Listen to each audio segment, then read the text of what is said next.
Hey everybody, welcome back to the channel and welcome back to part 2 of the DIY transmission rebuild.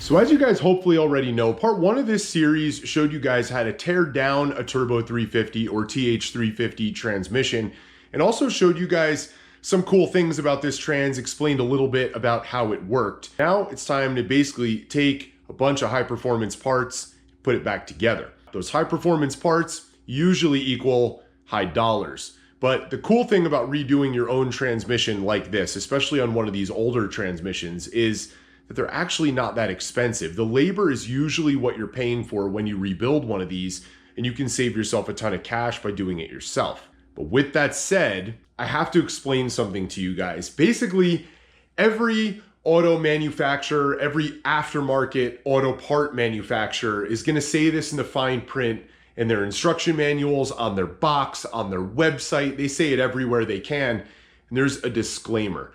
They don't want you doing this type of work, or really much automotive work at all, unless you're a trained professional. I'm going to install this in this rig. I have a lot of experience, but I'm going to be confident that this transmission is going to work. However, sometimes, guys, new parts fail. I am not responsible, and the company that you buy your parts from is not going to be responsible if you rebuild your own transmission and then it doesn't work the way you want it to. Transmissions are relatively simple. There's a lot of steps, there's a lot of parts and pieces, but like anything else, like building Legos when you were a kid, if you do step 1 correctly, then you do step 2 correctly, and step 3 correctly, your end product is gonna be good. So it's very important that you do everything exactly how you're supposed to do it. And if you have any questions or doubts about it, talk to a professional. So we got a lot of parts and pieces over here. Some of them I'm gonna be reusing, some of them I'm not gonna be reusing. But everything that you see here has been cleaned, okay? And what I mean by that is I basically went through everything with brake cleaner. I soaked everything, I scrubbed everything, I brushed everything. I did all that off camera. You don't have to see it, it's kind of boring.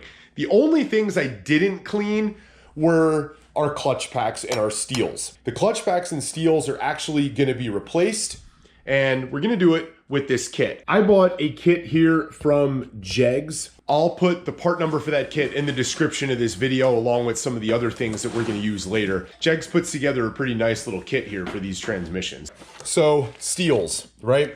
Obviously, they gave me all new steels, which is why I didn't clean the old ones. Clutches, okay? We have the high performance red. So the red clutches, those are gonna be higher performing. That's part of what makes this kit actually rated to the 500 horsepower that it's rated to. You can also get blue clutches. Those are also rated pretty high, or you can get your factory stuff. It just depends on what you're doing with your motor. This is gonna be abused off-road with a V8 and potentially some power adders on that V8 in the future. So I wanted something that would hold a little bit of horsepower. This is gonna do that for me. Came with the new filter, came with all the new parts and pieces we're gonna need. Came with a new band. Again, these don't typically go bad. I said that in the other video where I was tearing everything apart, but you know, I have a new one, we're gonna use it. And it came with basically a bag full of bushings. Bushings are gonna be the first step when we install everything back into this transmission. Bushings are kind of like bearing races, but they're not, okay? So if you have a bearing driver kit, don't use that on these, all right? You need specifically a bushing driver kit in order to install these. Again, I'll put one down in the description of this video, make it easier for you to find it. In the interest of saving some time, because this is gonna be a long video, guys, okay? There's a lot to this, and I do not wanna fast forward through anything because I want you guys to really, truly understand how to rebuild this transmission. So I'm going to do it the best way I can to keep your attention, but also to not skimp out or glaze over anything and have you guys be halfway through your rebuild and then scratching your head because I kind of skipped something. Don't want that to be the case, right? That's not my style in these videos. So knowing that, make sure you guys subscribe, okay? Click that button down there because it helps me and it makes me, you know, available to keep doing videos like this and showing you guys how to build cool stuff. So this is just one of the first steps in this CJ rock buggy build that I'm doing here.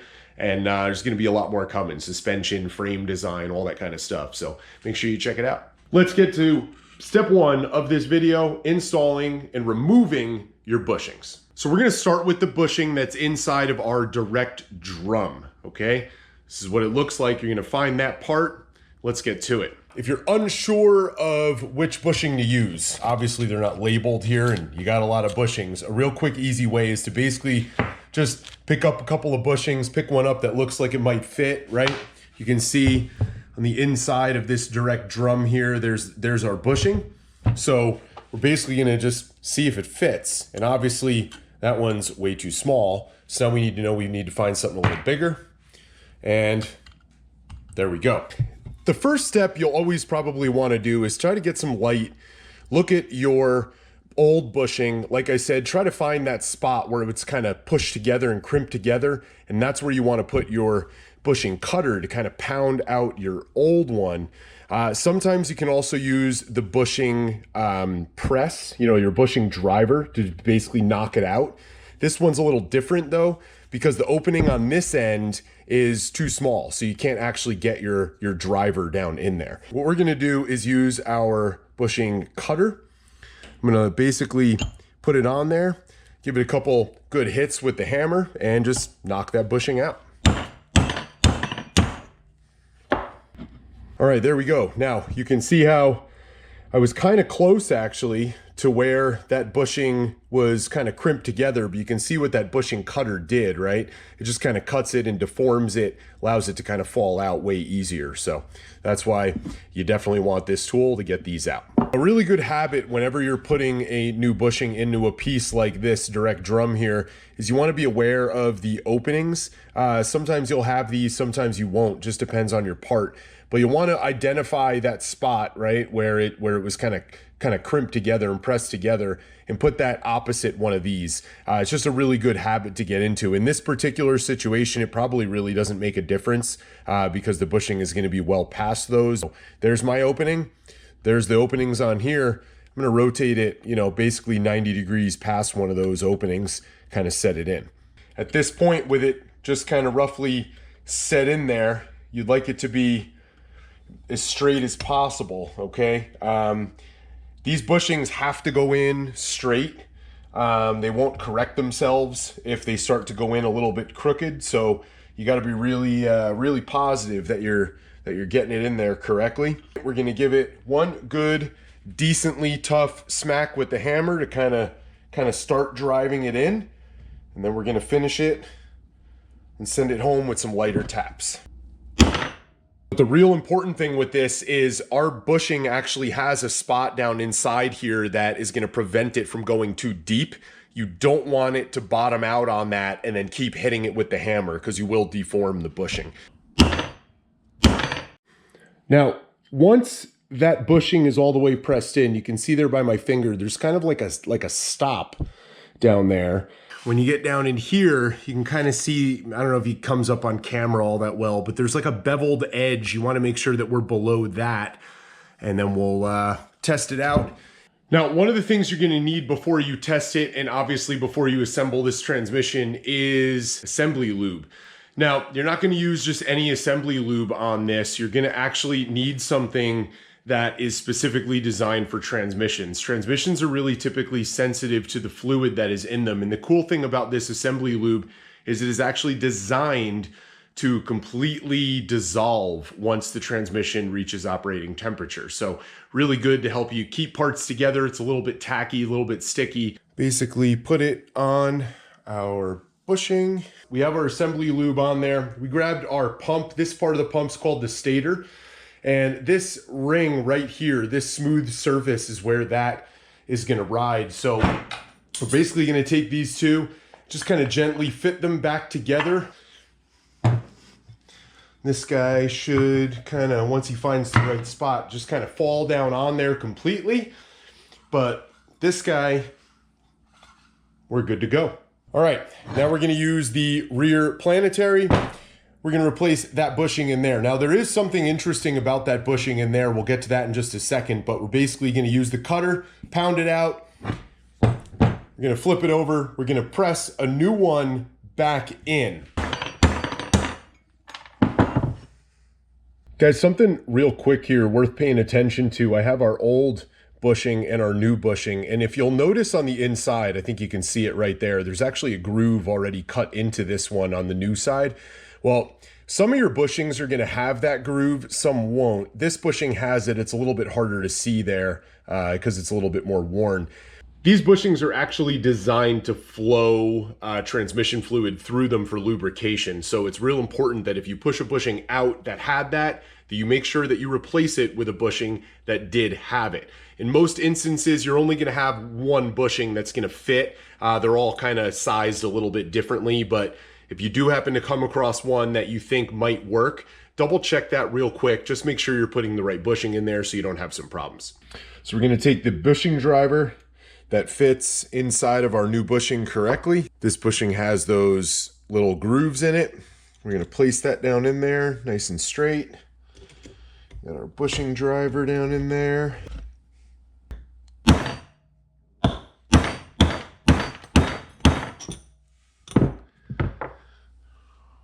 Oh, not there yet.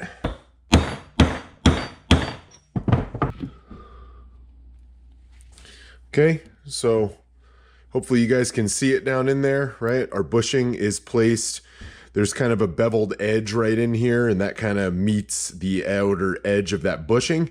The reason you have to pound it in from this side, which is a little bit more difficult, is because this side actually, it seats very deeply in there, and the bushing driver for that size will actually contact this outer edge here before it gets the bushing into place. So you kind of have to do it from the back side on this one. But now let's go test it out. So again, we're going to lube it up. This is the piece that our rear planet rides inside of. Going to drop it down on. Perfect. And we're going to move on. All right, we're going to come back over here. Now we're going to do the bushings in our sun shell. If you remember, this sun shell had a bunch of rust in it. You can kind of still see where it is a little bit on the outside, but it's really not going to be an issue. I got most of it out of there, and you know, that's just the pitting and stuff that was on there. So some people would replace this sun shell. It's not that expensive, but I'm confident. I don't know how it looks on video. I'm confident that I got the rust off of here, that it's not going to contaminate the inside of the transmission. I spoke to you guys earlier. I put some text maybe across the screen that said that the cleaning was extremely important, and it is. But like I said, I don't know how it's showing up on video, but I'm perfectly confident that this is going to work just fine, not contaminate it. So let's knock these bushings out, press the two new ones in. We'll get it going. Now there's two bushings in here. We're going to remove the one deeper down in there first. Flip it over, get the other one.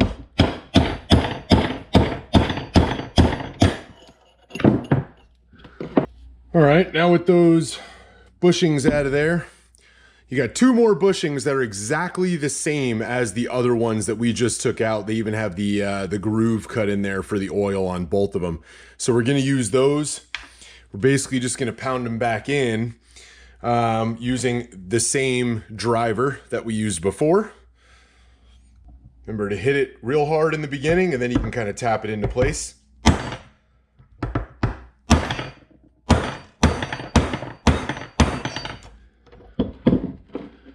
We're close.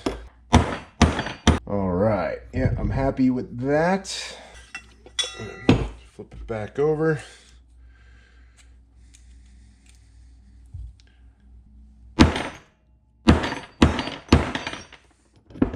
Let's just check it real quick. I'm happy with that. Now we're gonna go check it. All right, don't forget to lube it up. Same shaft we did before. We don't have a bearing in there or anything, but perfect. All right, next one is the front ring gear. Same, so we went to our bushing kit, already found our bushing, right? Matched it up, found the bushing driver that's gonna fit in there correctly. Let's hammer that one out, hammer in the new one. Now, because of the way this old bushing is in there, we're actually gonna use the driver to actually hammer out the old bushing. You don't have to use your cutter in this one.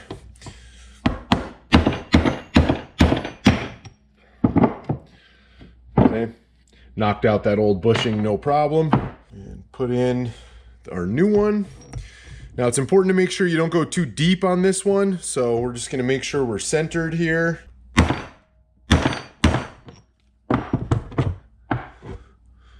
That actually might be perfect. You don't want the inside of this to actually be protruding out at all, and you can kind of see here we're kind of level. That beveled edge is really small on this one, so you just don't want it to go in too deep, but we're even all the way around and we're in there.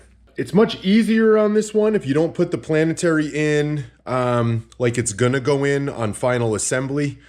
I'll show you what I mean in just a second here, but we're gonna lube that up. We got our planetary. Now, if we put our planetary in the back, it would be very difficult to actually rotate this planetary and check it. All we're checking for is to make sure that this surface here spins nicely on this new bushing. So what we're gonna actually do is plug it in from the front side, opposite the way we would normally do it. Make sure that it turns nicely, which it does. We're gonna call that good. Next bushings we're gonna remove are gonna be the stator bushings. You remember this one, we actually used this to test the bushings that we were first doing at the beginning of the video. We're gonna first start on this end of the stator. The other end actually is gonna have 2 more bushings in it. So these can fight you a little bit, but this is where you might wanna look at your bushing and try to find the spot, if you can kind of see it there on video, where it's kind of pressed together, and then use your cutter in that spot to kind of slice that open and pry it out of there with a screwdriver or something. Sometimes you can even use the bearing cutter to do that, but we're gonna get to work and get these out, start pressing in the new ones.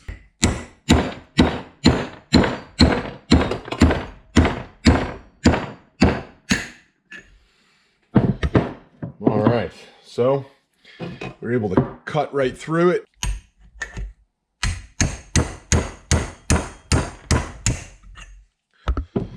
All right, see, we kind of knocked it sideways in there a little bit.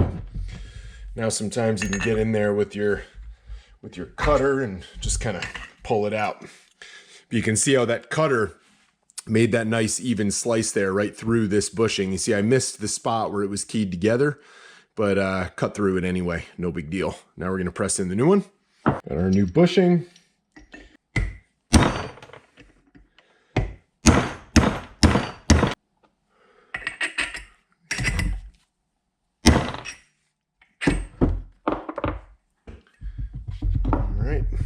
Flip it over. And now on this side, we actually have 2 bushings. There's one on the outside and then there's one a little bit deeper in there. So you can use the same process, kind of pound them in there. I might work on the inner one first. It actually looks like there's a problem, yeah, with that inner one. Yeah, we got a problem with this inner one. I'm gonna show you guys what I mean by that in just a second. We'll use the cutter here. Almost all the way through, but not quite. Kind of gonna collapse it there. Might need a screwdriver to pull that one out of there. Let's see if that'll knock it out.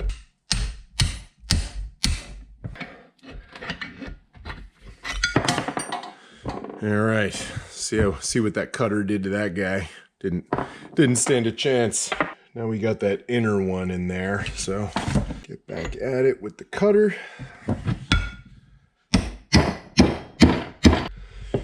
All right, guys. I mean, kind of see how we knocked it sideways?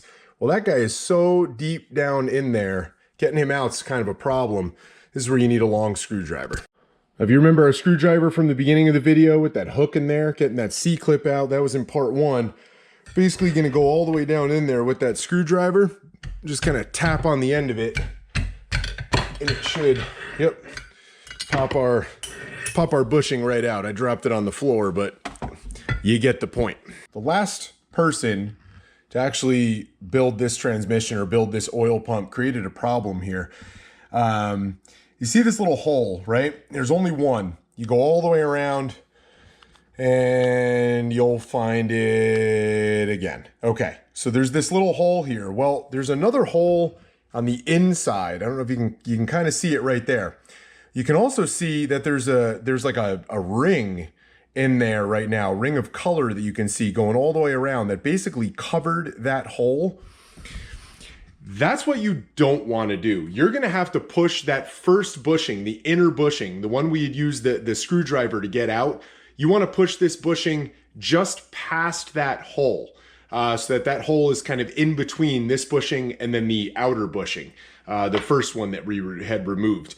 The inner bushing that we just removed a second ago was actually covering that hole, or at least 90% of it, and that is not what you want. So make sure that when you put this back in, you do it correctly with your new bushings, and you don't have to worry about the bushing press, because the bushing press will actually fit down in there, so you can actually, you can actually get it out. So, got our bushing.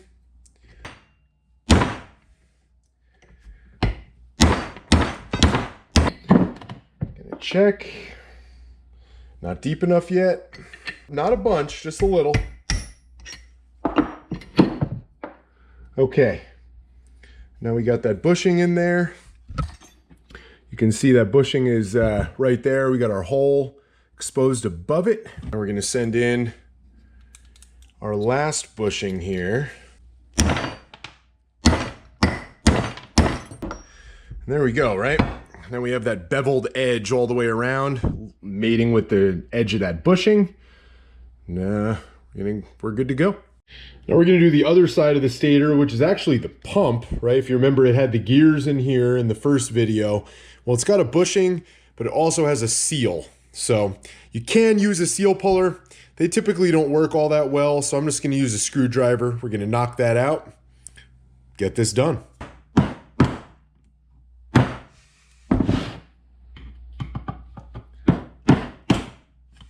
we go. Seal driver.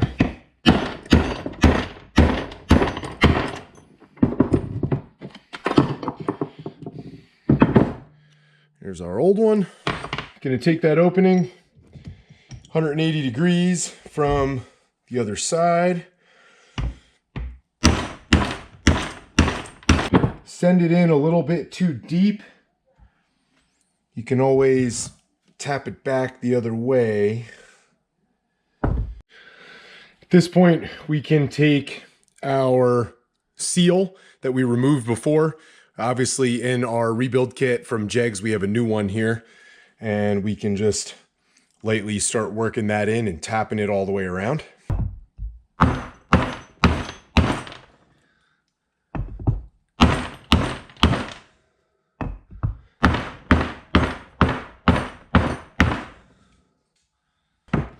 Once you go all the way around, right? Nice and even, all the way in there. We're almost done with our bushings at this point. We basically have two left. We have the output shaft bushing to get out, and we have the case bushing. Now, if you had a two-wheel drive, your tail housing that you had unbolted in part one pretty early on, that would also have another bushing and another seal, similar to what we just did on the oil pump. So I would replace both of those now with the correct bushing out of your rebuild kit. It's actually gonna look different than any of the other bushings. If you look at this one, it actually has a bunch of holes around the inside, and it has a groove cut for oiling. So that's a pretty big bushing. But in this case, being a four-wheel drive transmission, we don't have any of that stuff. At this point, what I'm gonna do is get rid of the bushing down inside here. So we're actually gonna flip it over. We're gonna hammer the bushing out, and then we have to flip it basically back over on its end, just like this, to slide in the new one. Stand it up like that. There is a pin in here, so you're never going to be able to hammer in the new bushing from this side, but hammering out the old one from this side is pretty easy. We're going to get that done, and then we're going to basically tap in the new one. Almost out.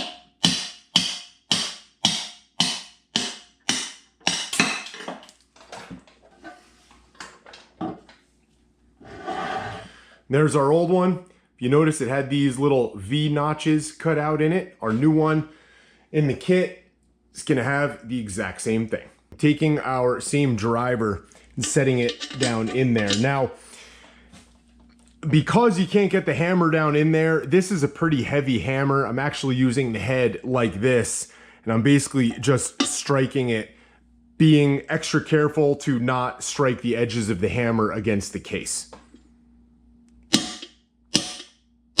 The one thing that you're gonna have to watch for with this one is you want the seal to be down in there enough, and it has to be deep enough in there to actually clear the lip on our bearing. I'll show you what I mean in just a second. Now, if you see this bearing has a little bit of a lip on it, we need that to be just deep enough to not contact that lip. And there we go. So at this point, we're gonna go over to our rebuild kit. We're gonna pull all the clutches out and we are going to soak the clutches. Now, you're gonna wanna soak those in automatic transmission fluid, give them some time. It doesn't have to be anything crazy. There's not really a science to that. You just want them soaked. Now, a lot of clutches these days will come in the package a little bit wet, but soaking them in some ATF is a good idea. Remember back at the beginning when I said you had to be really organized and clean?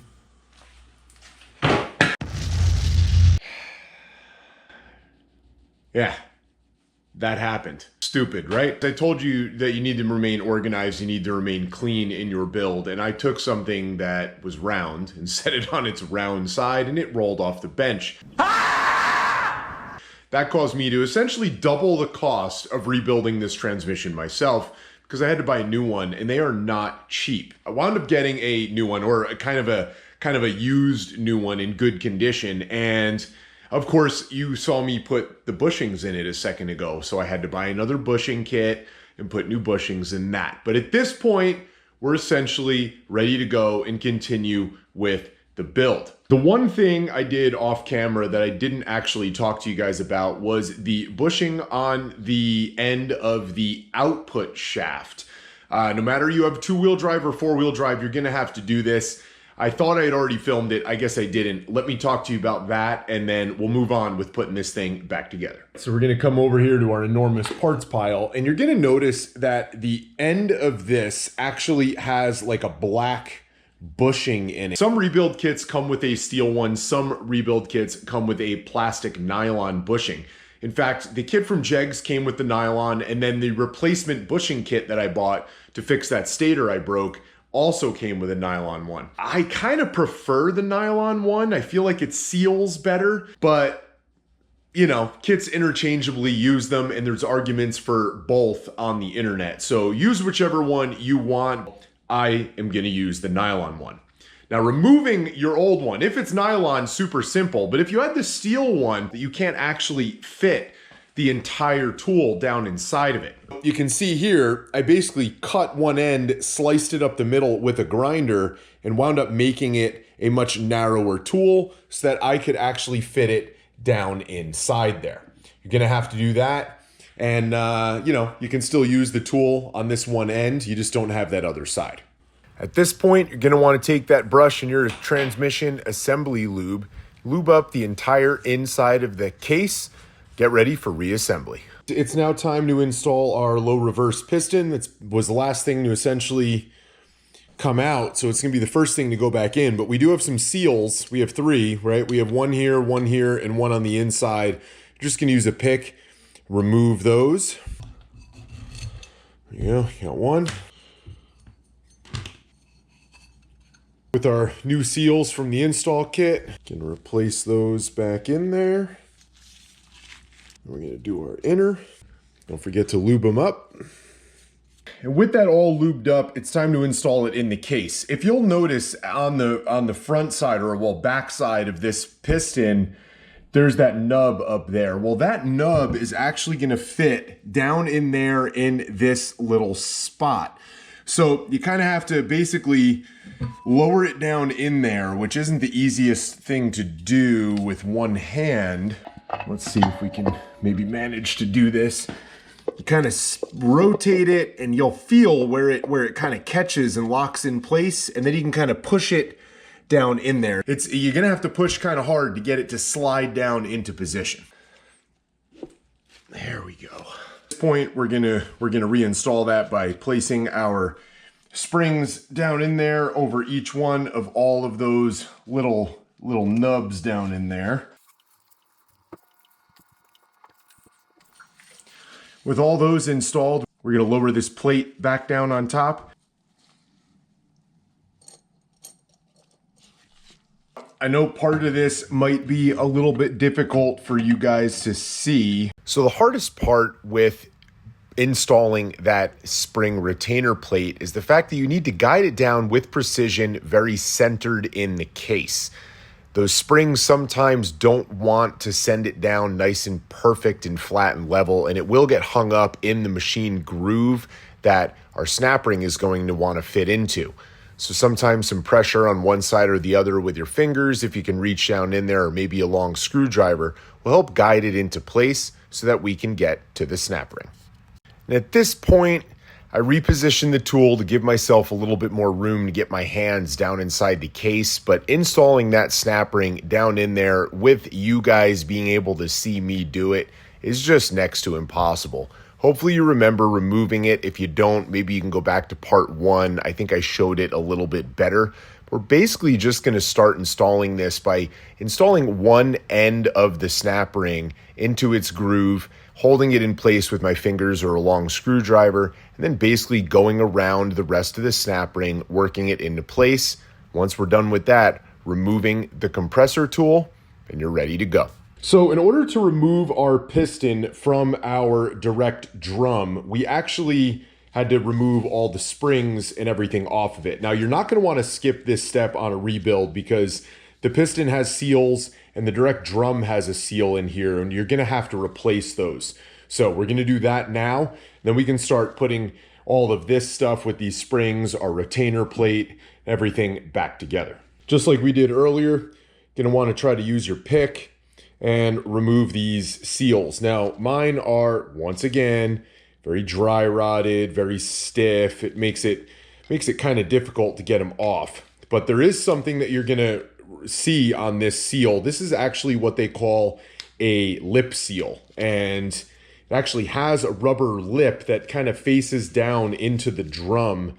You're gonna want to remember that, because if you install your lip seal wrong, it's obviously not gonna do what it's supposed to do. So we're going to remove the seal on the outside. We're going to remove the seal on the inside. Again, this one faces the same way. It faces down inside. Sometimes it's easier to get them from the back. Going to remove both of those lip seals. And then we have a lip seal on the inside of the drum. And same thing. Now this lip seal actually faces up, so you're going to want to kind of pay attention to that as well. And we'll remove those. All right, we're going to start with the inside. Basically put them back in the exact same way that they came out. Once those lip seals are in, we'll assemble the sprag on the other side. If you remember, we took this apart the last time, kind of shook it around a little bit, made sure that it worked. But like I said, it is directional, so you just want to be careful in how you work it on and make sure that it actually fits. See, this thing kind of works like a cam, but if you'll notice down in there, there's like a cut and an angle in it, and it only fits a certain way. I'm gonna move over here to the ring gear or the race, whatever you want to call it. Basically, this gear has some oiling holes, and you'll notice that the oiling holes kind of alternate from the outside to the inside. So it doesn't really matter which way you put it on, it'll work both ways. Just gonna kind of fit that guy on there. All right, now if you want to test it, make sure everything directionally is on correctly. It's gonna turn counterclockwise, but it won't turn clockwise, all right? And then you'll know that you basically have everything on. It's not that big of a deal though. Like I said, you can't really install it backwards. We're gonna take our top plate. There's a couple of grooves cut in this. I don't know if you can see them there with the angle. And this top plate has a couple of grooves, so you're just gonna wanna line those up. And after those are in there, we have our snap ring. Now this is a pretty thick, heavy snap ring, so sometimes this guy will want to fight you a little bit. He's a little harder to get in there, but we're gonna try it with just the fingers here.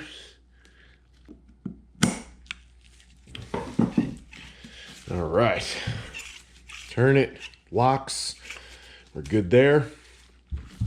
Now we can flip it over, do the other side. Before we continue with this though, let's go back to our center support. Now, like I said a second ago, our center support actually does kind of matter which way you put this guy back in.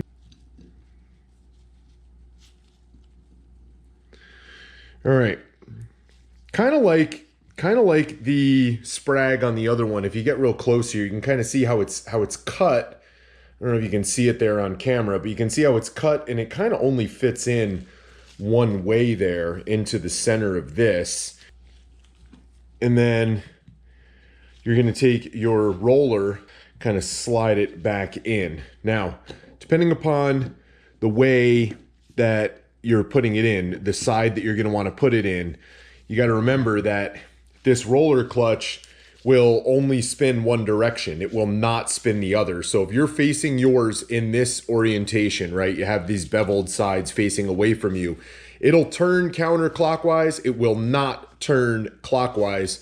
That's kind of how you know you've done it correctly.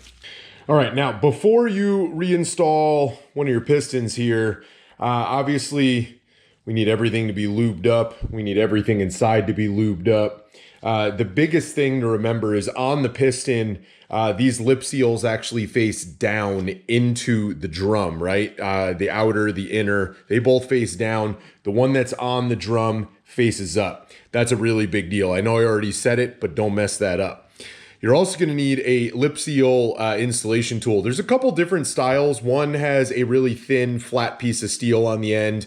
The other ones kind of look like loops. I like the ones with loops because the ones with the flat piece of steel, the edges sometimes, the way they cut them can kind of be a little sharp and it can damage your lip seals. But you're basically just going to kind of drop this in here and kind of just put your tool in there.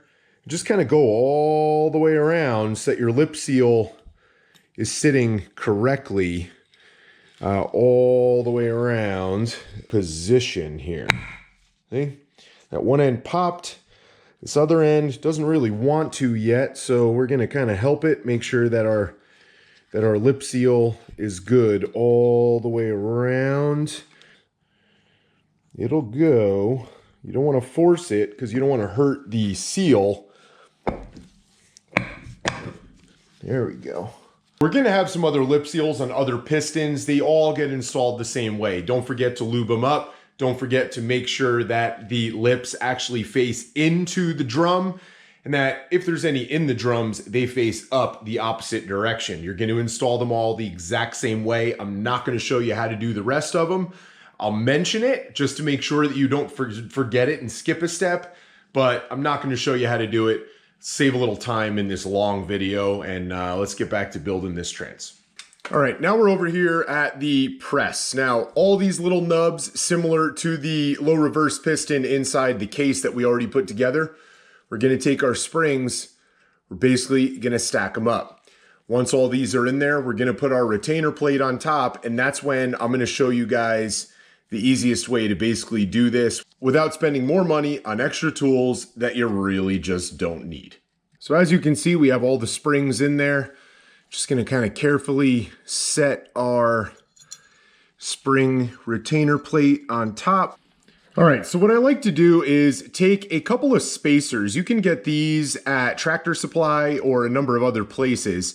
I like to take two of them, set them on top of my spring plate. It will kind of balance on there a little bit. And then I took a piece of angle, something really cheap that I was able to basically buy at the same store. And I basically slide it in there and set it down, okay? Now what that allows me to do is use my press to compress the plate, but still have enough room in there so that I can get my fingers in there and wind up working that clip back into position. If it's a little bit tough and you don't want to get your fingers in there, because I don't recommend that on a hydraulic press like this, you could also use a pick. That's a little bit of the safer option, but we're gonna basically get to cranking this down here and get it going. You just want to go slow, make sure everything's clearing so that you don't wind up deforming anything. These presses are pretty strong, so you just gotta be smart about how you do it. So we're in there. I have my snap ring groove all the way around. Now it's time to get that snap ring in there. And just like the last snap ring, we're gonna take one end of it, get it set in the groove, hold it in with a finger, then maybe use a pick just because we don't have a lot of room, kind of work the rest of it in all the way around. All right, so next on the list is the output shaft. So we're gonna take our output shaft this time around, and you're gonna have, you may have one of these, you may have a washer or a bearing, it just depends. In this case, I have a 3-tab washer that's gonna go in here and basically align in these 3 holes. I'm gonna put the tiniest little bit of assembly lube on this just to kind of hold it in place. I'm gonna do the same thing with the bearing on the back side, right? This assembly lube is like a little bit tacky, so I'm gonna put 3 little dots on there, kind of drop that on, spin it in place. That should kind of hold that so it doesn't want to fall off. Gonna do the exact same thing with this bearing for the output side of our output shaft. All right, little bit of assembly lube, couple different places, slide that guy on there. We're gonna make sure that the bushing on our rear planetary is actually lubed up. Now I lubed it up when I put that bushing in there and tested it, but we're gonna make sure that it's lubed up, just add a little bit more. It looks pretty good still, but couldn't hurt, right? A bit of maybe assembly lube on the output shaft where that guy rides. Remember, this assembly lube's not just any assembly lube. This is the assembly lube that actually will wind up dissolving. And we're gonna basically take our rear planetary, put it on there, give it a spin and a test. And that our rear output shaft is not ready to go, but we're getting there. We're gonna stick this off to the side, move on with the next step. Guys, at this point, we're gonna take our forward planetary, now put that together. I like to take all of the different components of the transmission and kind of assemble them and then drop everything in the case when I'm finished with it. So now that we did the rear planet, let's just move on, do the front planet. Now, the front planet, same thing. A couple different washers, depending upon the kit you have. You may have gotten some different kinds of things. You may have you probably have a 3-tab and a 4-tab.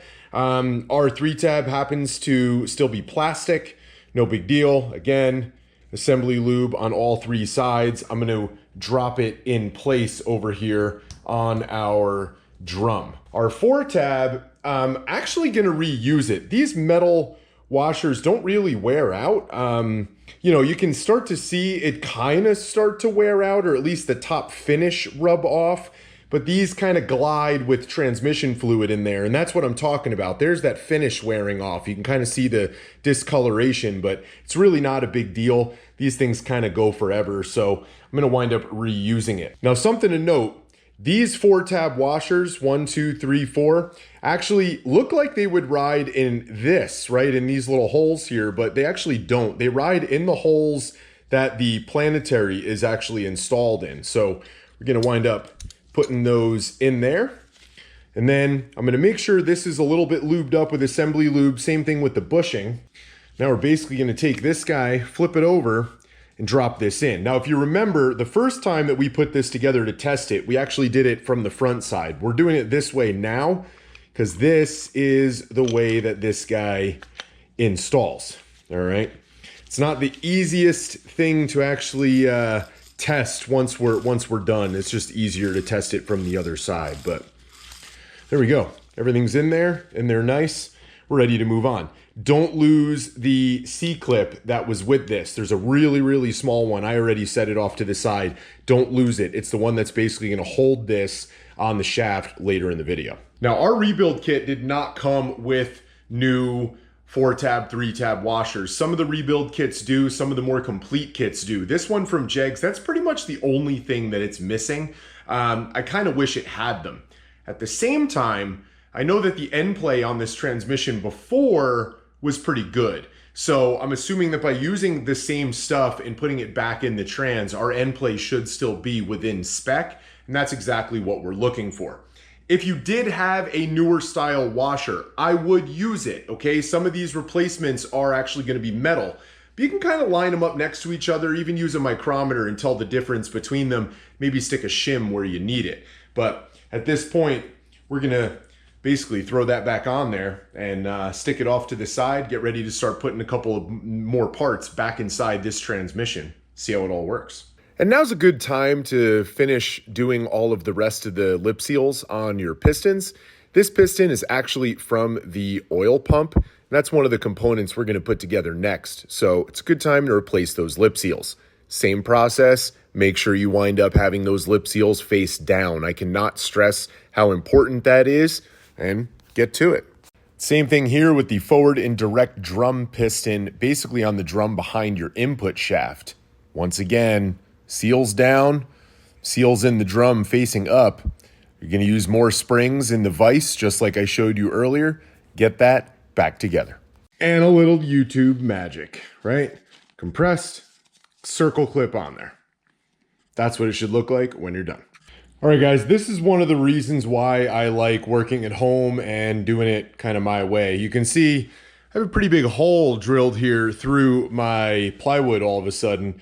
And that's because it's real easy to actually put your pump back together if you can drop this shaft through something. So that's what I'm going to use this hole for. Right now, we're basically wanting to put this piston back in. And in order to use the lip seal tool correctly, we kind of need that to be sitting nicely on the ground. So everything is nice and vacuumed, nice and clean. We're basically going to flip the pump over, drop it down in here. Same process with this piston. We're going to lube the inside, we're going to lube the outside, make sure that those lip seals are nice and lubed so that they don't get destroyed putting them in. Use our lip seal tool, go around in some circles, put some even pressure on it, drop it down in. We're going to put our pump gears back in there. So I'm going to drop in the outer one. And if you remember earlier in the video, I did say that when you took it apart, right, this was in video 1, you have kind of a dot over here and a dot over here. This gear will go in if you flip it over. The problem is these tabs, and like I said in the first video, these tabs are closer to one side than the other. If you flip them over and have these tabs closer to the front of the pump, closer to your bushing, what will wind up happening is your torque converter won't actually slide on all the way. I also said to mark them. So here's my X, there's the other part of my X. Now before I set that in there, I'm gonna make sure that this bushing down in here is lubed up correctly. Now I'm gonna come back over here, I'm gonna line up my X with my X, kind of drop that in there, and there we go. There are our pump gears. At this point, we're gonna center it over the hole and drop it down on there. Now you want to keep the two halves together so your pump gears don't fall out. Flip it over and line up the bolt holes by basically rotating the top of the pump until they all line up. Because the pump is two pieces, after you line up those bolt holes, you're going to want to flip it back over on the bench, carefully line up anything that may have shifted while you did that, and then put the springs back on the piston along with the retainer plate. Now, you're going to want to loosely bolt that retainer plate onto the pump. Those bolts are what are going to hold the pump together, and they do get torqued, but the pump has to be aligned correctly, and here's how you do that. You might have seen this thing laying off to the side, kind of looks like a giant hose clamp. This is a pump alignment tool. You can use a large hose clamp, but you know, this is probably a little bit better of a tool to do it because the width of it here is basically the width of the outside edge of the pump. So we're just gonna kind of set it over and tighten it up. Now, as you're tightening it up, you might want to get in there with a small screwdriver or an awl, something that you can basically use to look down in the holes. Make sure that the pump is fully aligned before you torque down these bolts. Now, those bolts on the spring retainer plate, after everything's fully aligned, torque them to 18 pound-feet in a star pattern. Go around a couple of times, make sure that they're to spec. So we're almost there. I know it's been a long process, but guys, you've done a great job so far. And we're at the point where we're gonna take our stuff, all that stuff, basically put it back inside of the transmission. But it's not the last time, and this time we're gonna do it with no sealing rings on our stator. So I'm gonna remove those in just a second, show you how. And we're also not gonna use any clutches yet. At this point, we're just stacking all the hard parts back inside the case to check clearances. That way, it's easier to take everything back apart if we need to, just to adjust things, put in shims or anything like that. Now, on our pump, we have sealing rings. There's usually gonna be 5 of them, and we need to remove them, because your kit came with new ones. If you'll see, they're kind of clipped together here. You can kind of see it next to my thumb. You're just gonna wanna put some pressure on those, unclip them, remove them, and we'll wind up getting this thing back together. So we're gonna start with the output shaft. Remember, we had already put all this together. It had the shim inside here, and then it already had the bearing on it. We assembled that with the assembly lube, and we checked this bearing lip for clearance when we put the bushing in the case. So we're just gonna lower that down in there nice. It spins nicely. So now we're gonna install the center support. So now that that guy is locked in place there, now I'm gonna kind of rotate this a little bit and push that center ring, that center roller down in. It'll kind of lock in, you'll feel it, and then we can put our washer back on top. There's normally a big circle clip and a spring that would go in there as well. We're not going to install that right now. Now we're going to send our sun gear shell down in there. We already have the washer down in there, so we're good there. We're going to put our front planetary down in there. All right, and we have room in there for our snap ring, so we're going to install that snap ring just to make sure that we have clearance on everything. We're going to grab that little snap ring there and try to work it into place. Now we're going to drop our input shaft down in there nice and slowly, because we do have that new nylon bushing in there. Everything feels nice and good so far. On top of the input shaft is our forward and direct drum, but there's a bearing that actually goes in between, and you'll notice that bearing has a lip. You want that lip here facing the front of the transmission. So basically gonna set that down in there and nice and gently install the forward and direct drum. Now we're gonna take the pump and put it in there. Make sure that you either have your bearing or your washer on there. We're gonna try this one with a bearing, kind of see how it winds up working. With the pump in and the pump gasket, we're just gonna put 2 bolts in there and tighten them down, and then make sure we can spin everything freely and check our end play. Now, normally you wouldn't check your end play without the transmission fully assembled with clutches. Obviously, we left those out. But if you remember, something happened with that pump and stator, and I had to replace it. So let me explain why I'm doing it now.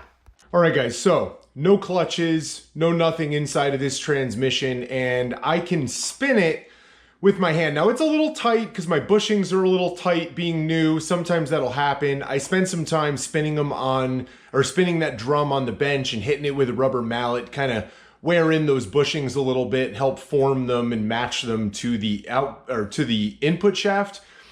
But I don't have any movement. I have 0 end play. The transmission is way too tight, way too tight. The reason that I'm experiencing that is because I put a new pump in this. Now, the new pump and stator, remember when the one rolled off the workbench?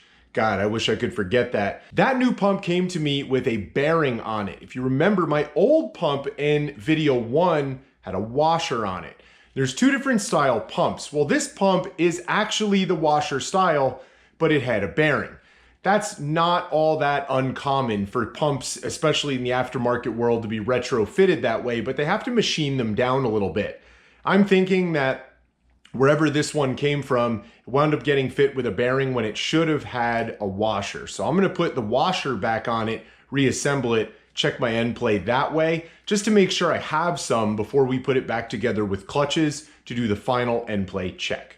This is the bearing, and this is the washer. So I'm gonna test fit it. Yeah, see, that washer fits down in there nicely. Gonna put a little lube in a couple of places, make sure that this thing sticks on there when I turn it upside down. Well, that's an empty transmission case. Because assembling it back together with the washer on the pump instead of the bearing told me all I needed to know. I had the room, and that's the way the pump should have came to me. At this point, it's basically time to start assembling the transmission with our clutches. So we're gonna take our clutches out of the ATF. Remember, they were soaking, or at least should have been. We're gonna hang them for a little while, let them drip dry a little bit just to make less of a mess, and start putting everything back together. I did get my new steels. Now there's 5 steels here for that low reverse piston clutch, and there's 5 clutches. I also in video number 1 told you to stick everything that you had originally pulled out off to the side. I already confirmed back there's no wavy, 5 clutches, 5 steels. We're gonna start putting those back in the case. With our bearing already on there. Oh, bearing decided to take a dive off. We'll slide our bearing in first. All right, these clutches and steels are gonna start off with a steel. Now you'll notice that there's a long spot on these steels that don't have any teeth, and that spot is gonna line itself up right here inside the case. Right, so you have that big section with no teeth, and then we have our first tooth over here. Now we're gonna drop a clutch. Can't really screw it up. If those steels go in and they don't wanna go in, just flip it over. Believe it or not, it's not cut the same way this way versus this way. Even if you have that long smooth piece in the same place, it's not cut the same. So if it doesn't go in this way, flip it over, drop it in the other way. Don't think you have the wrong thing for the wrong transmission.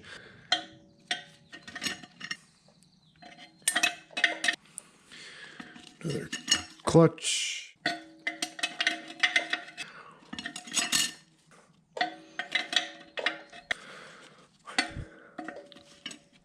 5 clutches, 5 steels.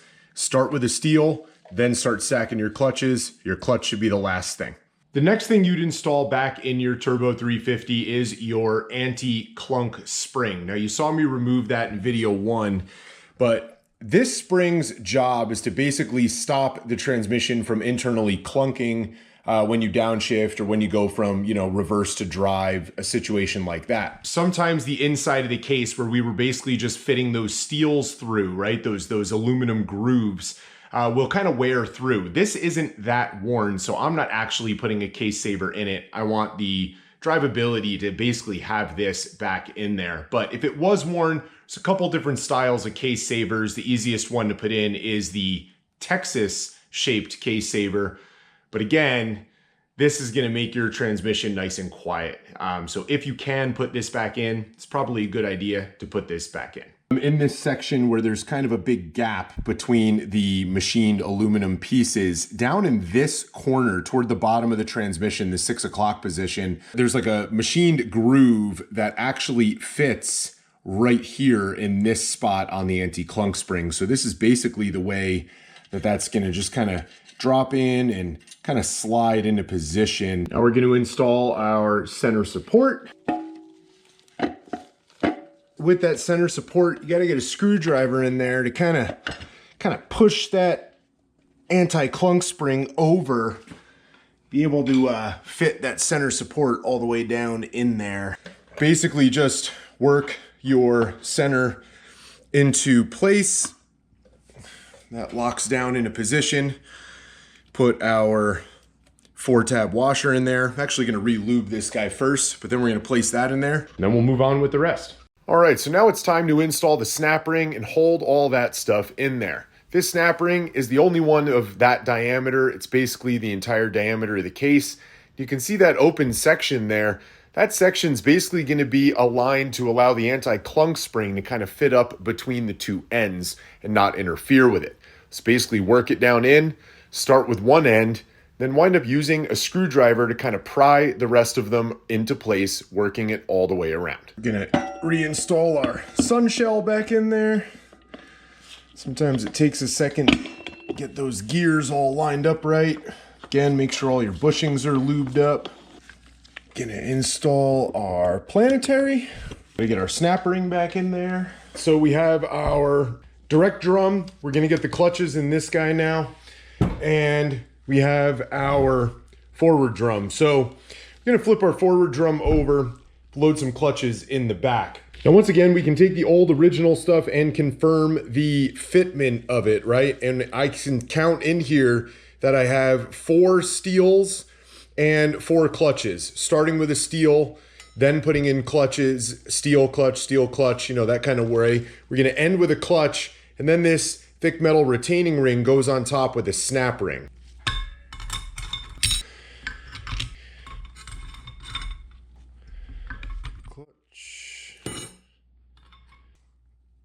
Clutch, and a clutch. This guy cleaned up and dry. We're gonna drop him now in there. Now with that metal retaining ring on, it's time to install the snap ring. Just like all the others, start with one side of it, work its way all the way around. Sometimes you can use your hands, sometimes a pick or a screwdriver makes it easier. As you can see, I kind of have everything laid out here. We had a wavy plate on this one. I remember I showed you in video 1. This wavy is kind of like a flat steel band, but it's wavy, right? It's got like a ripple to it. We're gonna start off with the wavy, then we're gonna throw a steel in there, clutch steel, and then we put the top piece and our spring clip on there. I'm gonna kind of balance this guy up here, take the washer off for now. That way, give you guys a little bit of a view as to what I'm doing, but we're essentially gonna take the wavy, clutch, steel,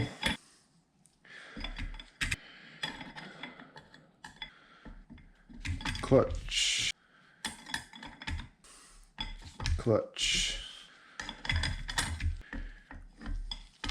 and then our top plate, and then get our spring in the top like you just saw a second ago. Now that we're basically ready to assemble this unit, we're gonna put our bearing on top, make sure that the lip on that bearing is facing up. Take our forward drum, slide that over the top. Just gotta find where those clutches line up and wanna drop in there. Sometimes it'll fight with you a little bit. There we go. All right, so we got our pump O-ring. We got 5 sealing rings here. You're gonna notice that a lot of these sealing rings, there's 3 sealing rings here that look exactly the same, and then there's 2 that are a little bit smaller. There's specific places where these are gonna go, so we'll talk about that. Let's get that new ring installed. The pump over. Basically, with these sealing rings, I don't know if you can really see it there, but you can kind of see how they are latched, and you kind of just want to push them together and clip them over themselves. So the larger ones are going to go on first, the first 3 sealing rings to get past where our seal or where our bushing rides. I don't think you need to watch me clip all these on. It's just kind of a time killer here. So once you have your 3 bigger ones on the bottom, 2 smaller ones in the grooves toward the top, we're ready to move on. One thing I forgot to have you do, guys, is take your band and soak it. So I'm gonna drop this in there. Then we're gonna basically get back to our pump, our final stack of clutches here, and get everything back inside the case. By then, this will be nice and soaked. Before we reassemble all this and slide that pump down inside this transmission, you're gonna wanna make sure you fully lube the entire thing, not just where the bushing rides. You wanna make sure that those sealing rings have a fair amount of lube. They will break if you push them in and they get hung up. So lubing them up a little bit with that transmission assembly lube definitely helps. to install this entire thing here as a unit. These teeth all the way around are what are going to engage the sun shell, but we're also going to have to line up all those clutches in there, get those to kind of engage in these teeth all the way around. So sometimes it'll fight you a little bit. Got to just kind of spin it, start working on it, and you'll kind of feel it start to go down in there. Now your band is basically going to latch on the passenger side, the left side of the case when you're looking down into it. And this part of the band looks different than this side of the band. So this part of the band is actually going to be what goes over this section right here. So you're going to basically just kind of want to drop this band in there. It's extremely important to get this band latched on that correct place in the case. It's kind of self-explanatory, but really hard to show on camera. Long screwdriver, working that band all the way down there, pushing it over so that it makes contact like you just saw, and that's all you need to do. Now we're gonna put on our frictions, and the pressure plate goes on first on this one because the piston, right, is down there. So we put it on smooth side facing up, throw one of our soaked clutches on there, and we're gonna throw on one of our steels. Now you'll notice the steel has 4 teeth in a row over here. Big gap, big gap. You want those 4 teeth facing the right side of the case.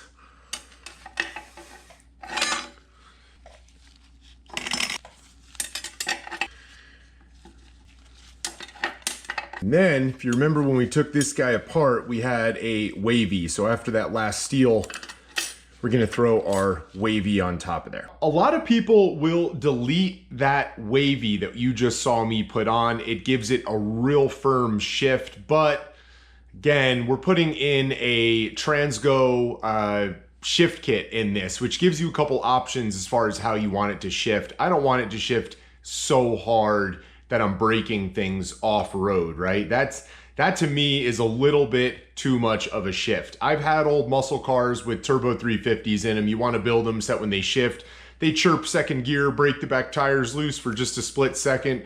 That's kind of fun, but that is just too much, right? You can get that kind of a thing with a typical shift kit. So be on the lookout for that Transgo video coming out soon. It may already be out, depending upon when you're watching this video. But we're almost done with this part of filling the case of the transmission. One thing I had mentioned before, when you put the pump and you lube everything up, make sure you lube up the outside perimeter of the pump to lube up that O-ring that we had replaced around the complete outside. But at this point, we're almost ready to drop that pump in, kind of button this thing up. At this point, we're gonna lube up the area of the case where the gasket sits. It's also the area where that O-ring is gonna sit. So even though we've lubed up the outside of the pump, this is a good idea. Lower our gasket down in there, kind of move that into position. Make sure that you pay attention to the orientation of these and where the 2 pieces are, where they're kind of cut around the bolt holes. That's really the easiest thing to kind of go off of there. At this point, we'll lower down the pump. Make sure to kind of watch the bolt holes, make sure they line up correctly. You can always get in there with a flashlight afterwards, adjust them with a screwdriver if you need to.